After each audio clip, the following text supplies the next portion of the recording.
Donald Trump ముందుకు వెళ్ళిపోతున్నారు. పుతిన్తో మాట్లాడుకుని పుతిన్కి కావాల్సిన ఇచ్చేసి ఉక్రెయిన్ యుద్ధాన్ని ఆపడం అనే లక్ష్యంతో. అసలు ఈ ఒడంబడికలో ముఖ్యంగా మనకు కనపడే విషయాలు ఏంటంటే, ఈ ఉక్రెయిన్లో ఇప్పటివరకే రష్యా ఆక్యుపై చేసుకున్న భూభాగాలైన ఈ యొక్క డోన్ బాస్, ఇది డొనెట్స్కు, లుహాన్స్కు, కెర్సన్ను, క్రిమియా, అంటే ఆల్మోస్ట్ 30% ఆఫ్, అంటే ఉక్రెయిన్లో 30% భూభాగాన్ని, అది కూడా చాలా ముఖ్యమైన భూభాగాన్ని రష్యా ఆక్యుపై చేసుకుంది, కొంత పాక్షికంగా ఆక్యుపై, ఇదంతా రష్యాకి ఇచ్చేయడం.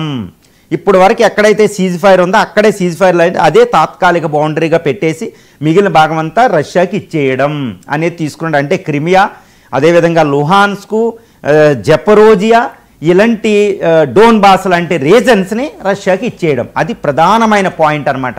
ఇక రెండో పాయింట్ ఏంటంటే, వెంటనే ఉక్రెయిన్ సైనిక దళాలను సగానికి సగం తగ్గించేయడం. తర్వాత ఉక్రెయిన్ ఇంకా సైన్యాన్ని పెంపొందించుకోకుండా ఉండాలి, నాటోలో సభ్యత్వం పొందకూడదు, 4వ పాయింట్. ఇంకోటి ఏంటంటే, జెలెన్స్కీ పదవిలోంచి దిగేసి కొత్తగా ఎలక్షన్లు పెట్టాలి.